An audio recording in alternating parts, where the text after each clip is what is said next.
Assalamualaikum warahmatullahi wabarakatuh.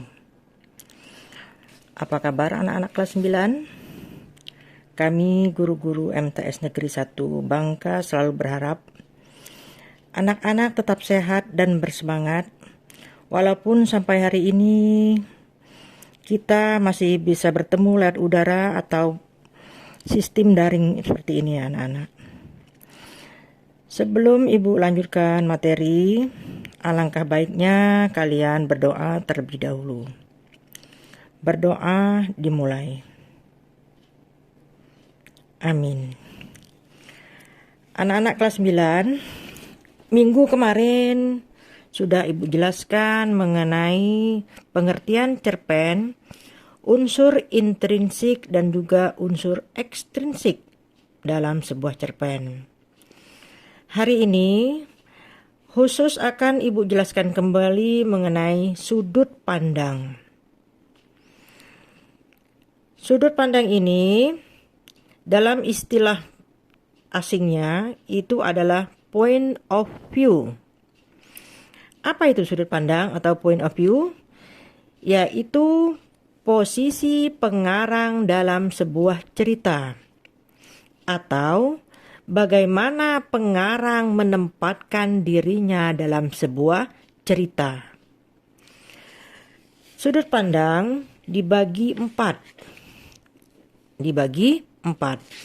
Yang pertama, sudut pandang orang pertama pelaku utama. Apa itu? Di sana pengarang menempatkan dirinya sebagai pelaku utama atau tokoh utama dalam cerita. Berarti tokoh aku, kata ganti yang dipakai yaitu aku ataupun saya, atau boleh hamba atau ku. Di sana kata ganti ataupun aku ini adalah paling banyak berperan.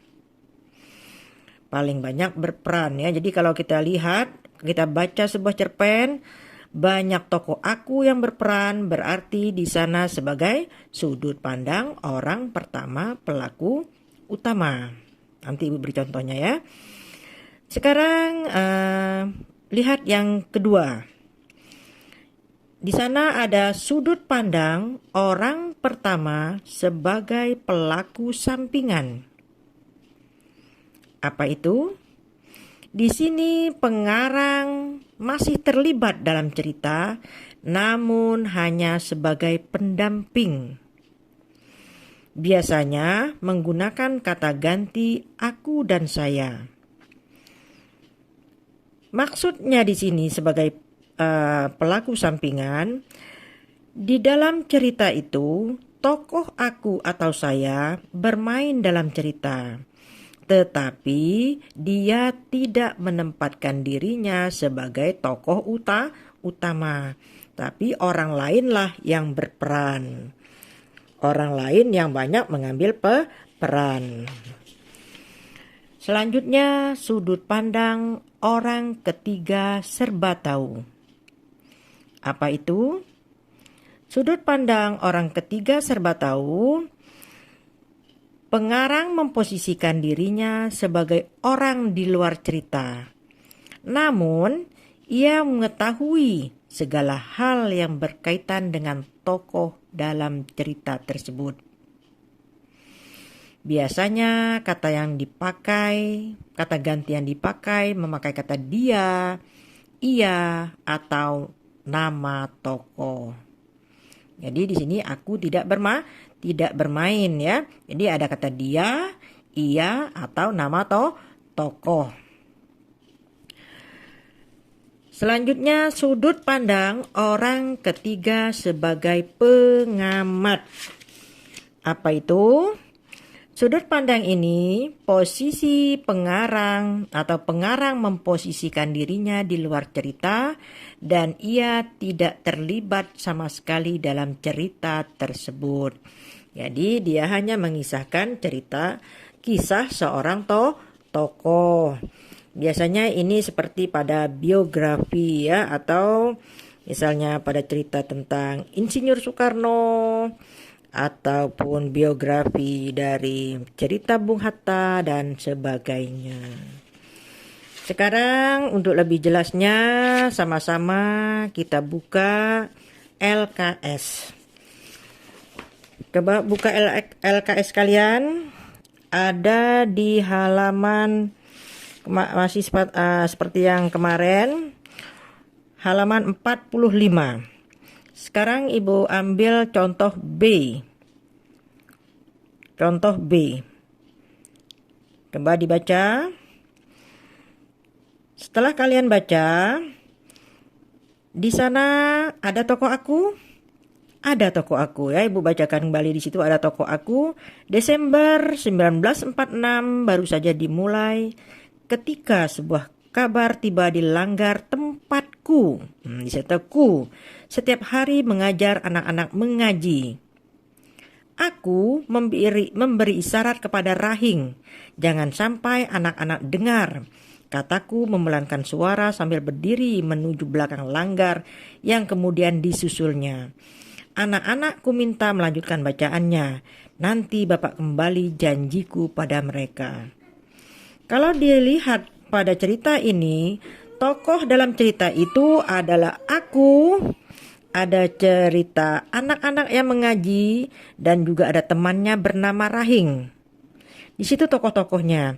Tapi siapa yang paling banyak berperan di dalam penggalan cerita ini? Yaitu tokoh aku. Berarti cerita ini ada aku yang paling banyak berperan. Itu adalah orang keberapa? Sudut pandang orang pertama, pelaku utama. Iya, benar. Sekarang yang kedua. Coba lihat di sana pada C. Setelah dibaca, Bu, kesalahanku terhadap ayah dan ibu terlalu besar. Kini ayah sudah tidak bisa kuminta ampunan, dan ibu belum mengatakan bahwa ibu telah memaafkan kesalahanku. Bu, katakan ibu telah memberi ampun kepadaku. Ku dengar ibu melepas desah lirih dan panjang, tangannya membelai lembut rambutku. Di sini ada tokoh ibu dan juga aku dan juga ayah. Ayah ini hanya tokoh yang diceritakan. Jadi yang berperan langsung adalah aku dan ibu. Kalau kalian baca penggalan cerita ini secara mendalam, di situ ibunya banyak berlaku, dia membelai rambut anaknya, dia berkata juga banyak sekali nasihatnya kepada Yuning anaknya itu.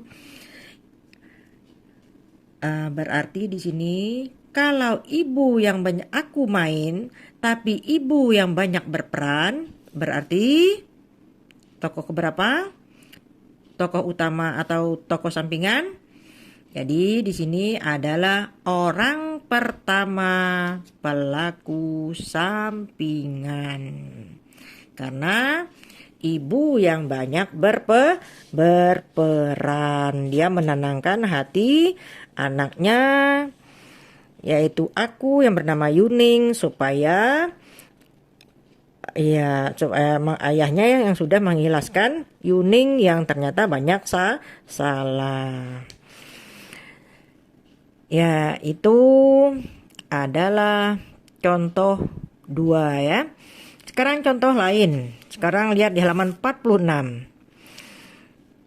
Ibu harap kalian tidak main. Sekarang perhatikan lagi pada contoh LKS. Di situ ada tokoh Andi. Ada Iya maksudnya tadi ada Andi. Di sini tidak ditemukan kata aku. Berarti orang keberapa? Di sini pengarang seolah-olah tahu sekali dengan sifat Andi, kegiatan Andi, aktivitas Andi. Berarti di sini adalah orang ketiga serba tahu. Mengapa orang ketiga serba tahu? Karena yang diceritakan adalah memakai kata ganti Andi. Kemudian Andi itu di kata gantinya menjadi iya. Jelas anak-anak? Ibu harap jelas. Untuk latihan Selanjutnya, tentu saja di buku, masih tetap di buku LKS, akan Ibu tentukan nanti melalui WA selanjutnya. Tugas harus dikerjakan anak-anak. Minggu kemarin masih banyak sekali yang belum mengerjakan tugas, dan terpaksa kami guru-guru harus memanggil orang tua kalian. Bagi anak-anak yang sama sekali tidak mengindahkan tugas-tugas dari guru, karena tidak lama lagi kita akan ulangan UTS, kemudian nanti raport semester akan diisi, dari mana kami guru-guru mendapat nilai kalau kalian tidak pernah mengumpul tugas. Ibu harap materi hari ini hanya ini yang dapat Ibu sampaikan. Semoga kalian mengerti dan kita bertemu kembali pada minggu-minggu selanjutnya. Ibu akhiri, Assalamualaikum warahmatullahi wabarakatuh.